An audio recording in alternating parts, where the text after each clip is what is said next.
বিশাল নাট্যমেলা উপলক্ষে শুক্রবার সকালে বর্ণাঢ্য শোভাযাত্রা আয়োজিত হলো গাজলে। বিশাল নাট্য সংস্থার প্রাঙ্গণ থেকে একটি বর্ণাঢ্য শোভাযাত্রা বের হয়ে সারা গাজল শহর পরিক্রমা করে। নাট্যপ্রেমী ও নাট্য সংস্থা সহ গাজলের গুড মর্নিং সংস্থা সহ অন্যান্য সংগঠনের সদস্যরা এই বর্ণাঢ্য শোভাযাত্রায় উপস্থিত ছিলেন বিশাল নাট্য সংস্থার সম্পাদক গদাধর রায়, সভাপতি প্রদ্যুৎ নারায়ণ সরকার, নাট্য পরিচালক তাপস বন্দ্যোপাধ্যায়, কলকাতা থেকে থিয়েটার সাইনের নাট্য পরিচালক শুভজিৎ বন্দ্যোপাধ্যায়, বিশিষ্ট নাট্য ব্যক্তিত্ব সন্তু সাধু খা সহ অন্যান্যরা।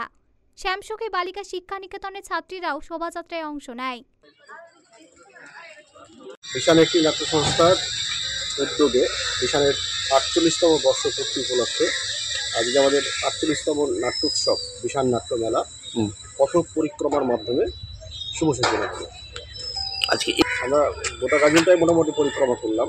এতে অংশগ্রহণ করেছে গাজলবাসী, আমাদের সমস্ত সদস্যা, শ্যামসুখী বালিকা শিক্ষা নিকেতন, গুড মর্নিং বলে একটা সংস্থা, খেলার সাথী, ভেটারেন্স ক্লাব, এই সব অংশগ্রহণ করেছে।